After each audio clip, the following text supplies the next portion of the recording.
Il serait naïf de penser que l'instrumentalisation n'existe pas.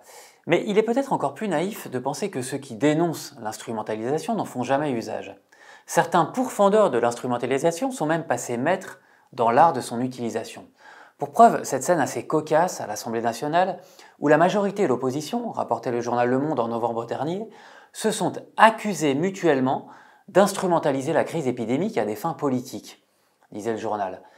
Tout ceci avant le vote de la fin de ce régime d'exception dans un article intitulé « Crispation à l'Assemblée autour de la prolongation de l'état d'urgence sanitaire ». Si l'instrumentalisation peut concerner des événements particuliers, elle peut également avoir pour objet un thème politique, l'immigration, l'identité, voire une émotion, la peur ou la colère par exemple. Apparu seulement au XXe siècle, le terme « instrumentalisé » signifie « utilisé à des fins détournées ». Il est souvent employé, comme dans l'exemple évoqué précédemment, pour mettre au jour un manque de sincérité et des calculs politiciens.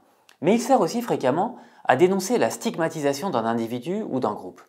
Dans une tribune parue sur Mediapart, au lendemain de l'attaque au hachoir devant les anciens locaux de Charlie Hebdo, et intitulée « Contre l'instrumentalisation des attentats terroristes », les signataires écrivaient « Chaque attentat terroriste en France, et maintenant dans le monde entier, constitue un énième prétexte pour dénoncer le prétendu dévoiement et les dérives imaginaires de l'islam de France. » Le député Aurélien Taché, quant à lui, invité sur Europe 1 le 25 novembre dernier, s'est trouvé à plusieurs reprises déstabilisé par les questions de Sonia Mabrouk lorsque celle-ci est revenue sur ses propos relativisant la polygamie ou dénonçant la loi sur le séparatisme.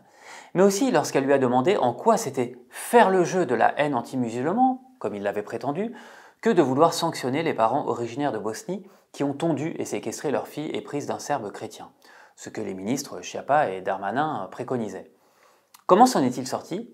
Eh bien, en réussissant l'exploit d'évoquer 4 fois en 6 minutes la supposée instrumentalisation opérée par ses adversaires. Une certaine instrumentalisation, être instrumentalisé. Quelle instrumentalisation? Ce que je voulais dire ce jour-là, c'est que on instrumentalise là aussi. Et on fait de la politique sur des sujets qui, à mon avis, sont trop sérieux pour être instrumentalisés. Au point de perdre parfois son interlocuteur. On ne peut nier la faculté de certains à récupérer les événements à des fins politiques. Mais on peut se demander si la propension à brandir le concept d'instrumentalisation ne constitue pas, parfois, elle-même, une forme d'instrumentalisation permettant d'éviter le débat. Et si montrer du doigt la stratégie de la stigmatisation n'est pas un simple prétexte pour mieux mettre en place une stratégie de l'esquive. Le propre des intentions est qu'elles sont impossibles à démontrer, et c'est donc aisé de les prêter à qui on veut, surtout quand on se sent soi-même pris en défaut ou à court d'arguments.